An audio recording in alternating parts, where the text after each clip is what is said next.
Wayne Rooney never asked to carry the weight of a nation on his back, but he did. There was barely anyone else to share the load.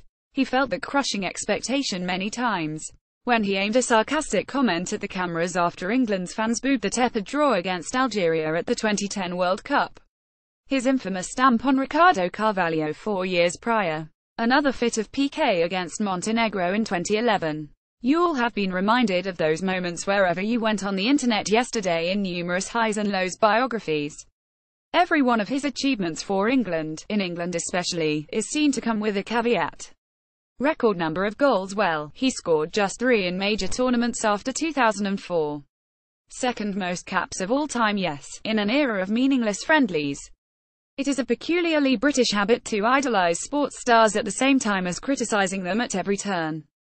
But in Rooney's case, the desire to knock him down lies in the impossibly great heights he was held to at the start of his career.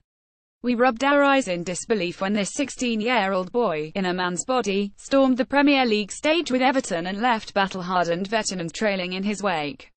Bravery, power and skill all cranked up to volume 11. The model English footballer. Save for the sad waste of Paul Gascoigne, this just didn't happen to England, producing a unique talent to rival the very best on the world stage. To get a handle on the magnitude, in the early 2000s, Rooney was the Kylian Mbappé of his generation. And how England showed off the newly discovered diamond at Euro 2004.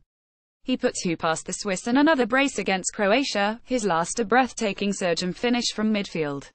Then came the injury in the quarter-final against Portugal, and according to some, that broken metatarsal robbed him of his superpowers. Chat to some England fans and you'd come away thinking Rooney should have finished his career being spoken about in the same vein as Lionel Messi and Cristiano Ronaldo. But the constant pining for what could have been detracts from what he was, a player England were extremely lucky to have. The best of Rooney in an England shirt is not confined to the early years. In fact, 27 of his record 53 goals came after 2010 in 51 appearances, a better strike rate than 1 every 2 games. Don't forget, this goal-scoring form happened just as England's so-called golden generation, Steven Gerrard, Frank Lampard, Rio Ferdinand, John Terry et were fizzling out, to be replaced by the likes of Scott Parker and Jolyon Lescott. Rooney strained on with the hopes and dreams of wildly optimistic supporters, who continued to love and loathe him in equal measure. A symbol of not quite good enough excellence. No, the lad from a council estate in Liverpool never became the White Pelé, as Manchester United fans used to cheekily sing, but as time passes England will truly appreciate what they had, and that undeserved asterisk can be scrubbed off. The decision to retire at this juncture makes perfect sense for all parties.